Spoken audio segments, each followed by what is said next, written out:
Media సోదరులకు నమస్కారం. నిన్న కౌశిక్ రెడ్డి గారు మతి భ్రమించి మాట్లాడుతున్నారని చెప్పాల్సిన అవసరం. వాళ్ళ మీకు ఓట్లు కావాలంటే ఆంధ్రోలు కావాలి, సెంటిమెంట్ కావాలి. ఇవాళ ఇది గ్రేటర్ హైదరాబాద్ పరిధిలో 24 నియోజకవర్గాల్లో మీరు ఓట్ల ద్వారా గెలిచిన తర్వాత ఈ రోజు అసలు నిజ స్వరూపం ఇది బయటపడుతున్నది. కౌశిక్ రెడ్డి గారు నిన్న గాంధీ గారిని ఉద్దేశించి బతకనీకొచ్చినోడని మాట్లాడినారు. మరి 10 సంవత్సరాలు మీ పార్టీలోనే ఉన్నారు కదా, ఆ రోజు తెలియలేదా బతకనీకొచ్చినోడు ఆంధ్రోడు అని? ఆ రోజు తెలియలేదని అడుగుతున్నా.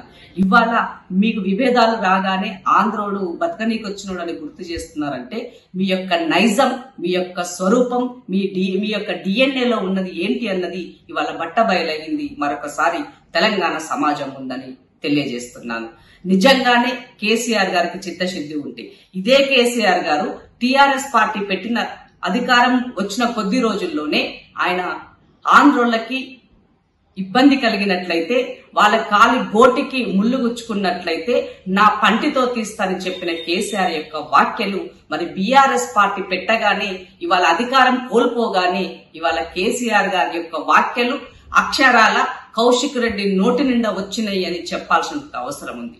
దీనితో పాటు ఇవాళ రేవంత్ రెడ్డి గారు ముఖ్యమంత్రిగా తన పాలనని కొనసాగిస్తూ నిత్యం ప్రజల మధ్య ఉంటూ చేస్తున్నటువంటి పాలనను చూడలేక అసూయతోటి హైదరాబాద్ యొక్క ఇమేజ్ ని కూడా డ్యామేజ్ చేసే విధంగా నిత్యము ఆందోళన కలిగిస్తున్నారని, ఒక శాంతి భద్రతలు ఇక్కడ కరువు అవుతున్నాయి, శాంతి భద్రతలు లేవు అని ఒక రకమైనటువంటి ఇమేజ్ క్రియేట్ చేయడం కోసము నిన్న జరిగినటువంటి మొత్తం ఎపిసోడ్ ను కూడా మనం ఒక సినీ ఫకీలలో చూడవచ్చు. తను చేసినటువంటి దాన్ని మందలించకపోగా హరీష్ రావు మరి తన యొక్క మాజీ మంత్రులు తర్వాత బీఆర్ఎస్ పార్టీకి సంబంధించిన నాయకులందరూ కూడా వచ్చి గలాట చేసి సిపి కమిషనర్ ఆఫీస్ ముందు కూడా పెద్ద ఎత్తున గలాట చేశారు. ఇలాంటి వాళ్ళ పట్ల డీజీపీ గారు సీరియస్ గా యాక్షన్ తీసుకోవాలని, హైదరాబాద్ ఇమేజ్ కాపాడాలని డీజీపీ గారికి నేను రిక్వెస్ట్ చేస్తున్నాను. ఇమీడియట్ గా కౌశిక్ రెడ్డి గారి పైన కేసు ఫైల్ చేయాలని చెప్పేసి డిమాండ్ చేస్తున్నాను. కౌశిక్ రెడ్డిని నిన్న చేసినటువంటి అనుచిత వ్యాఖ్యల పట్ల మహిళలని తనదు చిన్నతనంగా చూసినటువంటి కౌశిక్ రెడ్డిని ఇమీడియట్ గా పార్టీ నుంచి సస్పెండ్ చేయాలని చెప్పేసి నేను డిమాండ్ చేస్తున్నాను.